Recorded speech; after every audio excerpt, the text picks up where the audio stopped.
Imaginez qu'il puisse exister un jour prochain un programme ou une machine qui soit capable de réfléchir, de faire des tâches complexes, ou pourquoi pas d'avoir des sentiments. Dans cette vidéo, on va parler d'intelligence artificielle.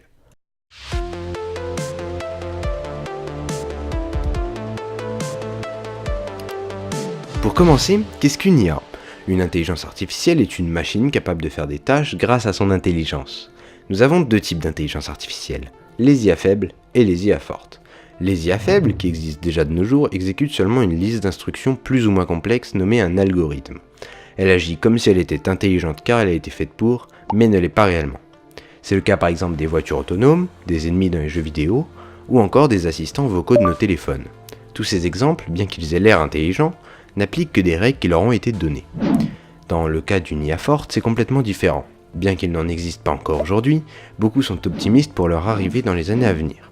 Celle-ci serait capable d'apprendre seule, de s'améliorer, et celle-ci a conscience d'être intelligente. En bref, c'est quand la machine commence à se débrouiller toute seule pour évoluer. Sachez que si une telle intelligence voit le jour, elle pourrait rapidement dépasser l'intelligence de tous les cerveaux humains réunis. Passons au machine learning, qui est la science d'apprendre à des machines en leur donnant une quantité astronomique d'informations, afin que celles-ci puissent effectuer des problèmes plus ou moins complexes. Pour vous donner un exemple simple de machine learning, nous avons le moteur de recherche de Google. Imaginez taper d'où ça vient avec un S avant de vous corriger quelques secondes plus tard pour taper d'où ça vient avec une orthographe correcte.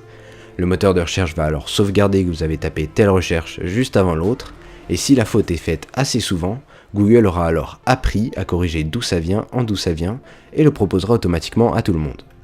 Parlons maintenant du test de Turing, qui consiste non pas à mesurer l'intelligence d'une IA, mais à savoir si elle a un comportement humain. Le test est simple. Une personne est confrontée à deux conversations textuelles pendant un temps défini, une avec un humain et l'autre avec l'intelligence artificielle. La personne doit alors déterminer laquelle des deux est l'IA, et si la personne échoue, on estime que l'intelligence artificielle a un comportement humain. Si au contraire la personne arrive à dire laquelle des deux n'est pas humaine, alors l'IA échoue le test.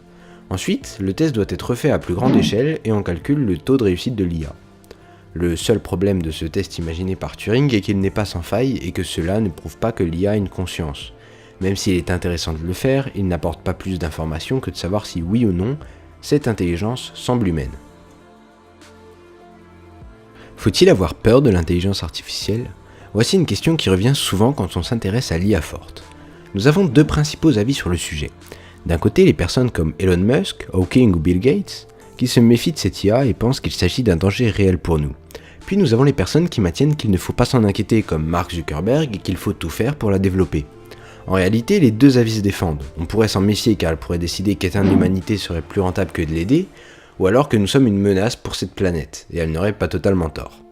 De l'autre côté, une intelligence artificielle pourrait traiter des données qu'un humain ne peut traiter et pourrait apporter des réponses dans de nombreux domaines scientifiques, et on peut se dire que si on lui apprend les 3 lois de la robotique, tout devrait bien se passer. Le problème qui se pose avec l'intelligence artificielle forte, c'est que si elle est plus intelligente que toute l'humanité réunie, il est impossible de prédire son raisonnement. Merci d'avoir regardé cette vidéo en entier, comme c'est la première de ma chaîne, n'hésitez pas à dire ce que je peux améliorer dans les commentaires. Si vous voulez me poser une question ou discuter avec moi, je reste disponible sur Twitter et Discord. Pour ceux qui veulent approfondir le sujet de la vidéo, toutes les sources sont dans la description et y seront toujours. C'était Cyanixel, sur ce,